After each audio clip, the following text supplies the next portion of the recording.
तो नमस्कार, सत्यप्रिया दलित शोषित वनवासी समाज पार्टी से आज तारीख 21/3/2025 तो रातों रात शंभू बॉर्डर से किसानों के जो तंबू थे, कनात थे, घर थे अस्थायी धरने के लिए, उन पर किस सरकार ने बुलडोजर चलाया जो सबसे ज़्यादा मोदी सरकार को किसान विरोधी बताती थी।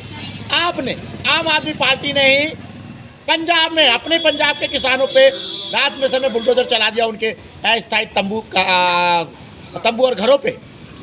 एक बात जो सबसे महत्वपूर्ण मैं पढ़ रहा था आज, आप देखिए, उसने कहा क्या इस बात में कोई सामने है, ये इत्तेफाक है कि ट्रंप के आते ही उन्होंने विदेशी संस्थाओं को, ऐसी संस्थाएं जो अपने देश में लोकतंत्र, मानवाधिकार, किसान तथाकथित ये ऐसे संस्थान जो अपने देश में लड़ते थे मानवाधिकार के लिए, किसानों के लिए, इनकी ऐड बंद कर दी।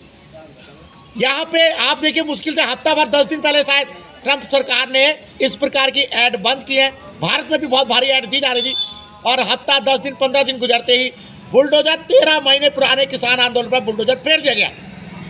ये बड़ा इत्तेफाकी तथ्य है और सारे देश को जानना चाहिए। विदेशी सहायता, तथाकथित विदेशी सहायता बंद होते ही आंदोलन पे बुलडोजर चला दिया गया, पहली बात। दूसरी बात, चलाया उन्होंने जो सबसे ज़्यादा केंद्र की मोदी सरकार को किसान विरोधी बताते थे, और उसके साथ साथ देश भर के जितने भी किसान राजनीतिक पार्टी हैं, किसान संगठन हैं, वो सब चुप हैं, तमाशा देख रहे हैं। 13 महीने पुराने आंदोलन पे बुलडोजर चलते हुए देखते हैं, कोई नहीं बोल रहा उसके खिलाफ। क्या इसलिए क्योंकि सरकार जिसने बुलडोजर चलाया है वो सत्तारूढ़ बीजेपी नहीं है, कोई और पार्टी है विपक्ष की, इसलिए चुप है सब लोग। और तीसरी बात जो सबसे महत्वपूर्ण है, उन किसान नेताओं को, उन किसान संगठनों को सोचना ही पड़ेगा। सिर्फ क्षेत्र विशेष के किसान नहीं हैं। आपकी समस्याएं सिर्फ आपकी समस्याएं, देश की समस्याएं नहीं है।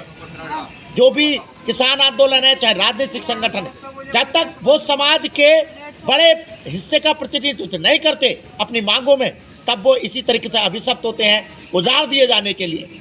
पंजाब के किसान का जो आंदोलन है, हमेशा से वो किसान के नाम पे पंजाब के किसान ही चलाते, अपने हितों का समर्थन करते, इसलिए मुखी खाते हैं। दोस्तों, शीर्षासन धरना आप जानते हैं लगातार जारी है जनहित याचिकाओं के लिए। मैं एक बार फिर दोहरा दूं, जनहित याचिका स्कूली शिक्षा में जाति सूचक शब्दों पर कड़ाई से रोक, अम्बेडकर जी को आधिकारिक राष्ट्रपिता घोषित किया जाए, गौतम अदानी, मुकेश अंबानी और रतन टाटा जी को भारत रत्न दिया जाए। यूट्यूब चैनल आप जानते हैं सत्यप्रिया सक्सेना के नाम से, लगता है बढ़ाइएगा, सब्सक्राइब कीजिएगा। तो एक दुखद अंत हुआ किसान आंदोलन का, उनके द्वारा जो किसानों के पक्ष में सबसे ज़्यादा खड़ा होने के दावा करती थी, और सारी राजनीतिक पार्टियां विपक्ष की तथाकथित किसान हितैषी चुप हैं। मैं सिर्फ एक बात फिर दोहराऊंगा अपनी किसान नेताओं से, किसान संगठनों से, सब राजनीतिक संगठनों से, जब आप समाज से कटकर, उनके मुद्दों से हटकर सिर्फ अपनी चलाओगे तो इसी प्रकार मुखी खाओगे। उम्मीद है सबक लेंगे सब इस बात से, मेरी कई बात से भी सबक लेंगे। धन्यवाद, नमस्कार।